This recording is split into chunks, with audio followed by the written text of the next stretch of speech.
আজকে রাত ৮টার পর সারা বাংলাদেশ ব্যাপী ঘটে গেল একটি দুঃসংবাদ। একে একে ৪টি মার্ডার হয়েছে। গাজীপুরে প্রকাশ্যে সাংবাদিককে হত্যা করা হয়েছে, সিলেটের কিনব্রিজের নিচে যুবককে খুন করা হয়েছে, মৌলভীবাজারের শমশেরনগরে ব্যবসায়ীকে খুন করা হয়েছে এবং নাটুরে গাড়ি থেকে নামিয়ে গলা কেটে খুন হয়েছে। সবটি ঘটনাই কিন্তু আজকের।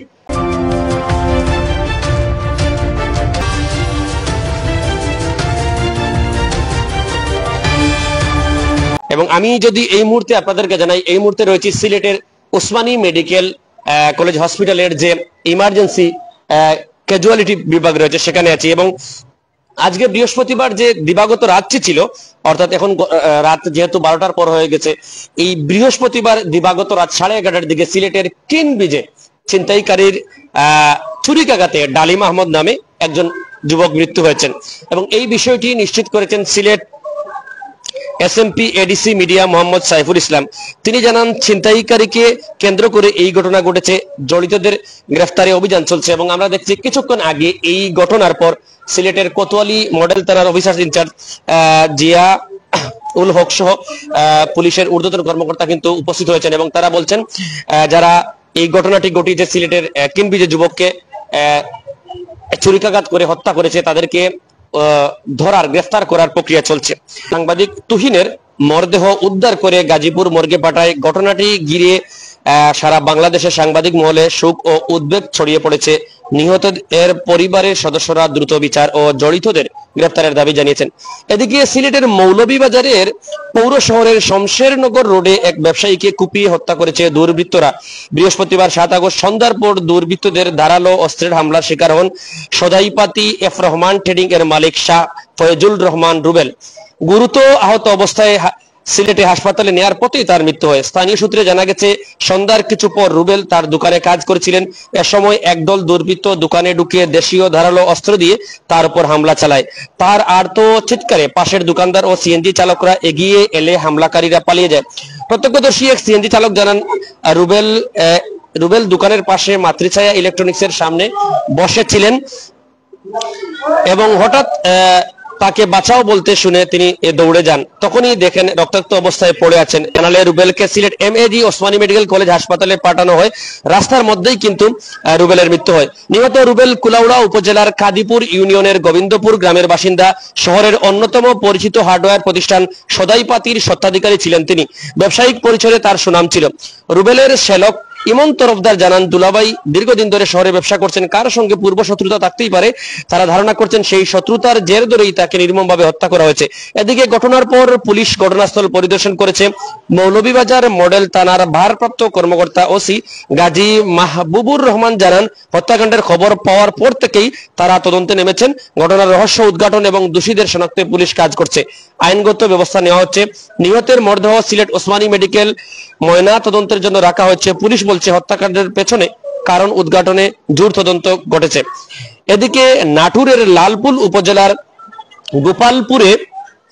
গোপালপুরে সাইদুর রহমান বয়স 35 নামের এক ব্যবসায়ীকে গাড়ি থেকে নামিয়ে গলা কেটে হত্যা করেছে দুর্বৃত্তরা। অর্থাৎ আজকে যে 7 আগস্ট 2025 ইংরেজি, এবং এই 7 আগস্ট দুঃসংবাদ, একে একে 4টি হত্যাকাণ্ড হয়েছে এবং প্রায় সবগুলো হত্যাকাণ্ডই কিন্তু প্রকাশ্যে হয়েছে।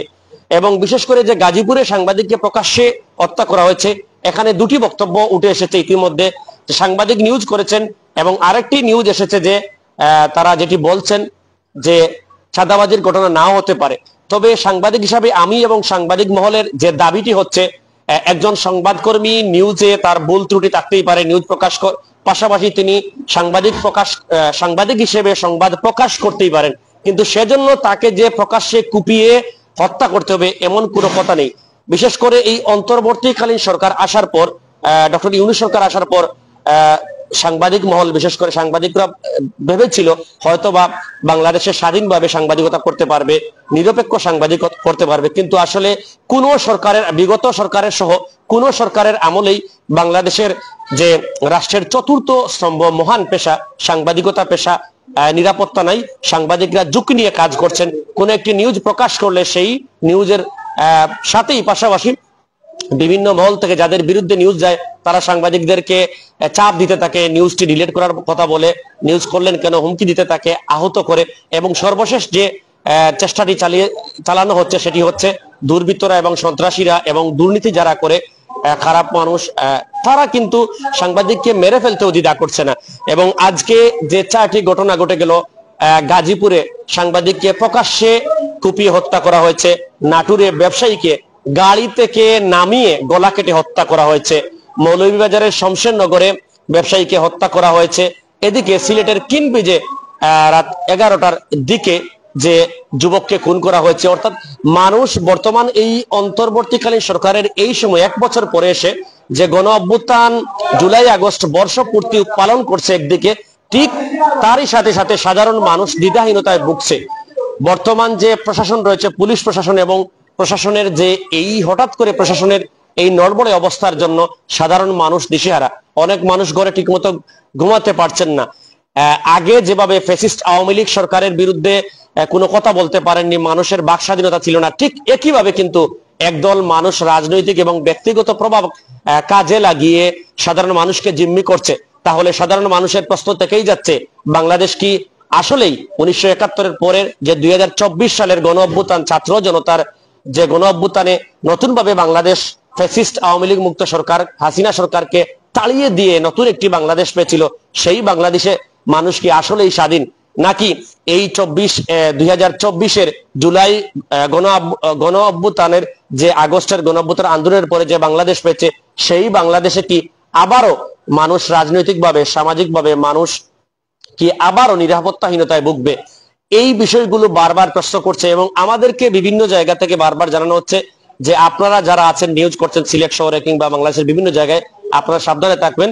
কারণ এবং সাংবাদিক সংশ্লিষ্ট বিভিন্ন যে সংবাদ সংগঠন ইতিমধ্যে সুপ্রকাশ করেছে এবং আগামীকালকে থেকেই আমরা দেখছি ইতিমধ্যে প্রতিবাদ শুরু হয়েছে। আগামীকালকে বাংলাদেশের বিভিন্ন শহরের মতো সিলেটে এবং সিলেটের বিভিন্ন উপজেলায় কিন্তু সাংবাদিকরা রাস্তায় প্রতিবাদে নামবে।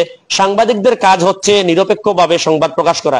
সেই জায়গায় যদি সাংবাদিকরা সেখানে গিয়ে আহত হয়, নির্যাতিত হয় এবং কি মারা যেতে হয় নিউজ প্রকাশের করতে, তাহলে সাংবাদিকের প্রশ্ন হচ্ছে এই দেশে সাংবাদিকতা পেশা কি ছেড়েই দিবে তারা?